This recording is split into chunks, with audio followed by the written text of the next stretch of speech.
क्या वजह है कि डीमोनेटाइजेशन और नरेंद्र मोदी का नाम सुनते ही अरविंद केजरीवाल को गुस्सा आता है? क्या वजह है? मुझे गुस्सा नहीं आता, पूरा देश गुस्से में है। और मैं आपको एक उदाहरण देता हूं। अभी मैं पंजाब गया था, अमृतसर के पास एक गांव है, उस गांव में एक किसान रहता है। उस किसान के घर गया। उस किसान ने पूरी जिंदगी थोड़ा थोड़ा पैसा इकट्ठा करके बैंक में 5 लाख रुपए जमा किए थे। बेटी की शादी होने वाली थी अभी, इतने में नोटबंदी का ऐलान हो गया। वो बैंक गया पैसे निकलवाने के लिए, बैंक मैनेजर ने पहले दिन मना कर दिया। दूसरे दिन फिर गया तो उसको 2,000 रुपए दिए। तीसरे दिन अपनी बेटी को भी साथ लेके गया। दोनों बाप और बेटी बैंक मैनेजर के सामने बहुत गिड़गिड़ाए, बहुत उसके पैर पकड़े। बैंक मैनेजर ने कहा कि मेरे पास टोटली 3 लाख रुपए आए हुए हैं, मैं आपको कैसे दे दूं। वापस आके घर आके उस किसान ने खुदकुशी कर ली।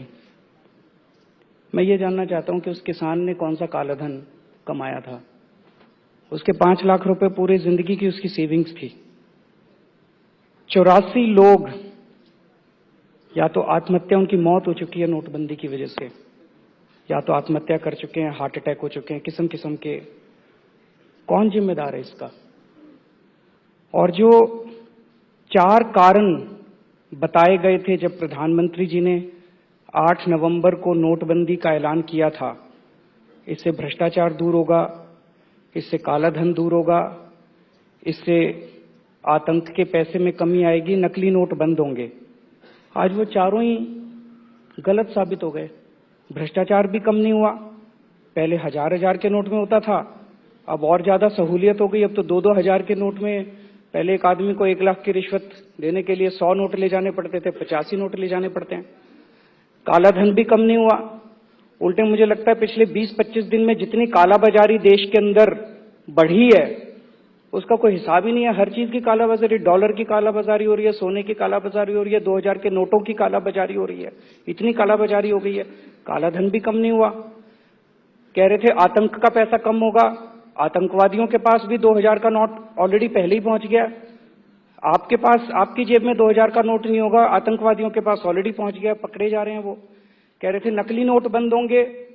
अब जितनी रेड जितनी सामने आ रही है, सबसे ज्यादा नकली नोट बीजेपी वालों के यहां मिल रहे हैं। नकली नोट खूब आ गए हैं मार्केट में। आरबीआई के पास उतनी मशीनें नहीं है जितनी नकली नोट छापने वालों के पास मशीनें हैं। नकली नोटों की खूब भरमार। तो वो जो चारों कारण थे, वो चारों कारण तो है ही नहीं। तो इसका मतलब ये पूरी की पूरी नोटबंदी ये कालाबाजारी और भ्रष्टाचार खत्म करने के लिए नहीं की गई थी। अगर वो करनी होती, भ्रष्टाचार खत्म करना होता, तो 2-4 बड़े बड़े पॉलिटिशियंस को पकड़ के जेल में डालना चाहिए था ना, जिनके पास एक्चुअली काला धन है। 2-4 बड़े बड़े लोगों को, रॉबर्ट वाड्रा कितना प्रधानमंत्री जी ने चुनाव के पहले बोला था, उसको क्यों नहीं पकड़ा अभी तक? 648 लोगों की स्विस बैंक की लिस्ट 2011 में कांग्रेस के टाइम में आई थी। 648 लोगों की लिस्ट है, उसमें देश के सारे हुज हुए हैं। पहले कांग्रेस ने उसके ऊपर एक्शन नहीं लिया, अब मोदी जी उसके ऊपर एक्शन नहीं ले रहे।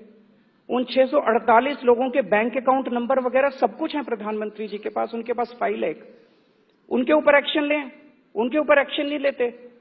तो आपको ऐसा लगता है कि काला धन और भ्रष्टाचार के ऊपर एक्शन नहीं लेना था। मकसद कुछ और था, नीयत कुछ और थी। वो क्या थी?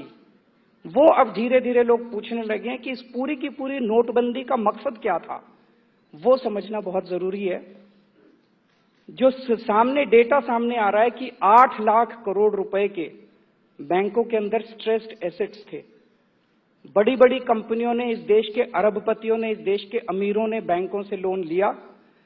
उनमें से 8 लाख करोड़ रुपए का लोन वो डकार गए।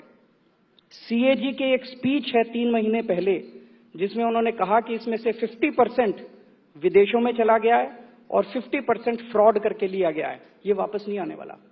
तो अब आपको लाइनों में लगा लगा के जो कहा जा रहा है, इन्होंने फिर बैठ के ये पूरा षड्यंत्र रचा। सबसे पहला काम तो इन्होंने किया कि बीजेपी ने अपना पैसा सारा ठिकाने लगा दिया, सारी जमीनें खरीद ली पूरे देश के अंदर, फिर अपने दोस्तों को बता दिया भाई 8 तारीख को होने वाला है, अपना अपना पैसा ठिकाने लगा लो।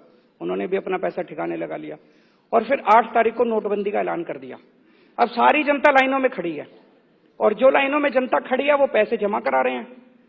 अब बता रहे हैं 12 लाख करोड़ तो आ गए, इसमें से 8 लाख करोड़ अब ये जो लोन खराब हुआ है, non performing assets, stressed assets, इनको माफ करने के लिए जाएगा। तो ये तो धोखा हो गया बहुत ज्यादा लोगों के साथ। और विजय माल्या, उनका तो आपने नाम सुना ही है। विजय माल्या जी, उनके ऊपर 8,000 करोड़ रुपए का लोन था, 9,000 करोड़ का लोन था और एक दिन उनको देश से भगा दिया। कह रहे हैं पता नहीं चला। एयरपोर्ट पे इमिग्रेशन होता है, सिक्योरिटी होती है, वो देश से भाग गए, पता नहीं चला। ऐसा कैसे हो सकता है? अब कह रहे हैं उनको लाने की कोशिश कर रहे हैं वापस, लंदन से बातचीत चल रही है, उनको लाने की कोशिश कर रहे हैं। लाने की अगर एक्चुअली कोशिश कर रहे हैं, पिछले हफ्ते विजय माल्या के 1200 करोड़ रुपए और माफ कर दिए, तो फिर ये कैसे लाने की कोशिश कर रहे हैं? एक मिनट, कैसे लाने की कोशिश कर रहे हैं? तो अब प्रश्न ये उठता है कि विजय माल्या का 1200 करोड़ रुपए माफ किया, कुछ तो क्विड प्रो को होगा, कुछ ना कुछ तो ऐसे ही थोड़ी कर देता आजकल कोई माफ।